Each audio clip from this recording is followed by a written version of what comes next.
What's up, everybody? I'm really stoked about today's video. It's all about pets and why you should have one with you over the road. It's definitely probably the best way to cure loneliness and a lot of other things we're going to get into today.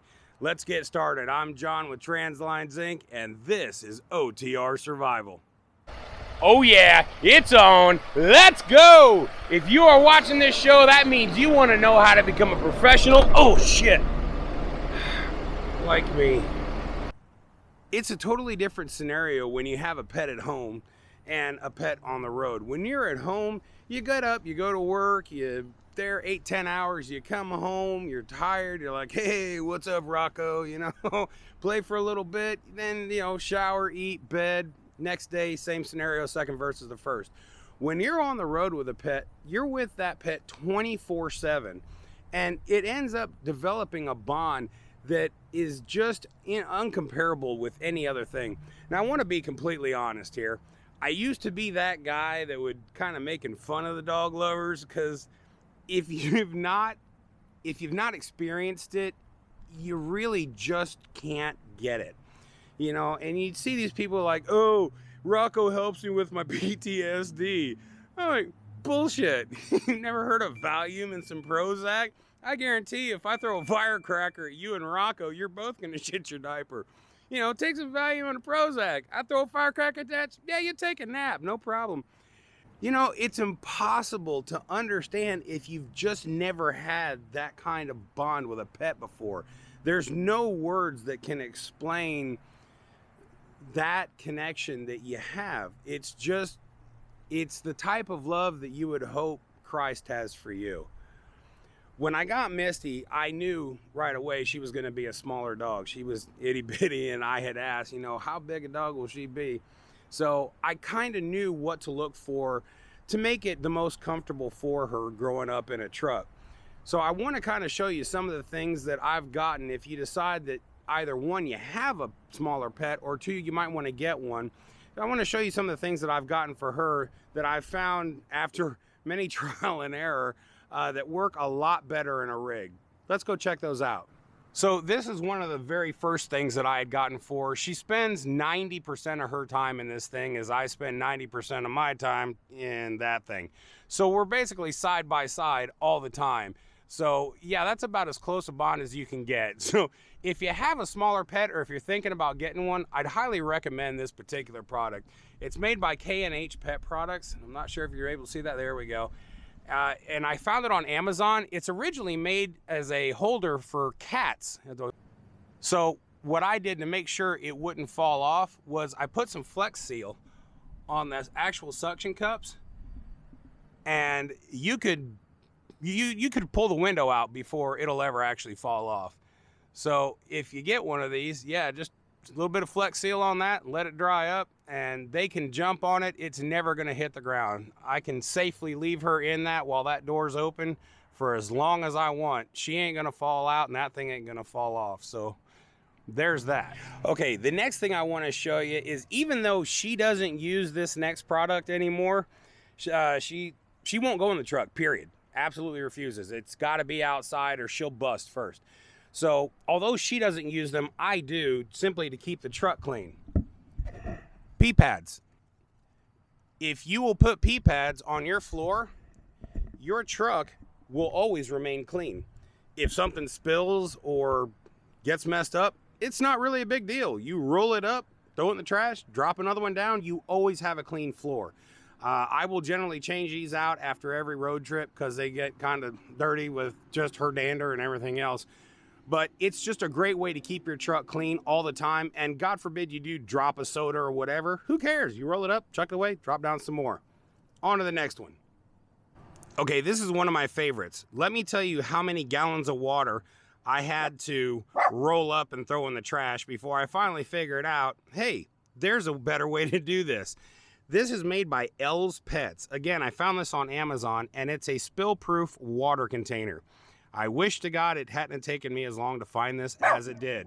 So this piece right here actually floats. And then this is a retainer ring, so that as you're driving down the road, no matter how this thing shakes, the water isn't going to spill out of this. It stays inside. I absolutely love this thing. Ever since I got it, everyone that I talk to, I tell them about this. This is just one of the greatest things you could ever have, no matter what size pet you have. Now, let's move on to this next one. This is a blinking LED collar. Now, when you go letting her out at nighttime, this is one of the greatest things you can have. Now, it's going to be kind of hard to see, but let's see if we can get it to do it under here.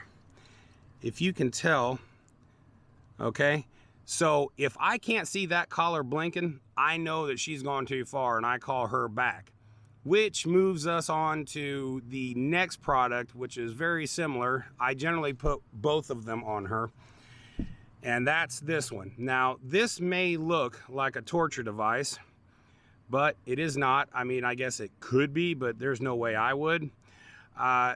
There is two settings for this. You can either use it on vibration, which is what I use. I trained her with just knowing if she feels that vibrate, she's like, oh, I messed up. Now, God forbid there ever become a dangerous situation, you can switch to something a little more shocking, and that will definitely stop them in their tracks. I've only had to ever do that once. She almost got hit by a car, and it literally made her jump up and stop right in her tracks. So I'm really glad that I had that at the time. You don't want to cook your best friend. You just simply want to get their attention immediately. No matter what type of pet you end up getting, something that I found out again by accident, and it ended up costing me $1,500 to figure this particular problem out, is you got to make sure that what you're feeding your pet can handle. Turns out Misty here has a very sensitive stomach, and I enjoyed watching her enjoy treats. So bully sticks are one of her absolute favorite things on the planet. The problem is she gets very sick, and it turned out that they were binding up inside of her and causing all kinds of problems. Yeah, a trip to the vet in Vegas for $1,000 and then back home for another $500 at my vet. Yeah, that was an expensive lesson. So I no longer give her anything that's not very highly digestible and will help with that. So make sure that you're watching the treat intake and what kind of treats you're giving them, because if they have a sensitive stomach and you don't find out until later, it can become very scary and very expensive. Now, this next tip, this is a big one. So about 2 weeks ago, Misty and I were in New Mexico, and it's just another trip. I've gone to these places so many times that I kind of have certain spots that I know are either closed or wide open. Now at nighttime, you can usually find these spots anywhere, you know, because everything shuts down by 8 or 9 o'clock. However, during the daytime, going these routes, I have certain spots that I know to go because they're wide open. So pull off, I let her run, she's having a good time. She gets done, comes back, we hop in the truck. As soon as I close the door, a coyote came from up over this ridge and was standing where we were just seconds beforehand.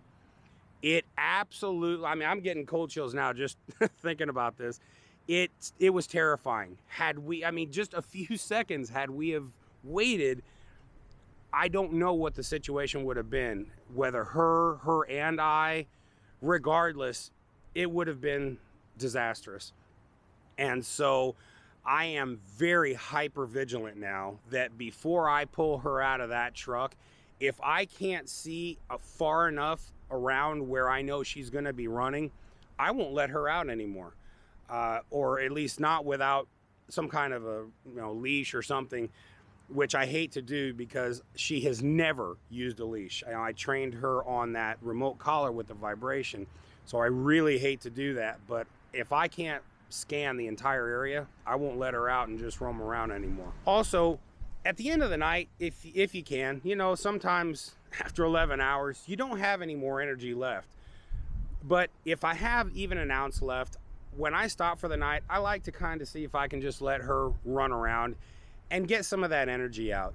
It's not just cramp for us, it's cramp for them. Keep in mind, if you get a dog, dogs are meant to run and play and exert energy all the time. They can't do that in a truck.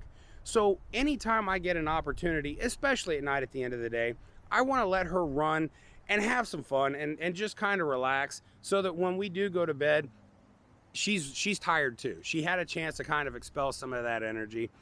And that kind of leads me to my final point. Now, I don't want to sound like a wimp or, but I got to tell you, the end of the day is probably my absolute favorite time of the day. We finally get done and lay down, and she will curl up in between my arm and my chest. And she puts her head right here, and it's the greatest thing I can never explain to you. It's just awesome. I go to sleep with a smile on my face every night. And then in the morning, she will generally wake me up by licking my face like, let's go, I gotta pee, hurry up, let's go, fat boy, move it. And of course, I always wake up laughing, and that is awesome. Not a lot of people can say that. So in closing, if you happen to have a pet, do me a favor, drop a comment, will you? Let me know what you have, where you go. Just, I don't know, I'd really like to see what everybody's doing. And if for some reason you decide to pick one up, by all means, please let me know. I'd love to know that maybe this helped you decide on getting one. That would just make all of this absolutely worth it.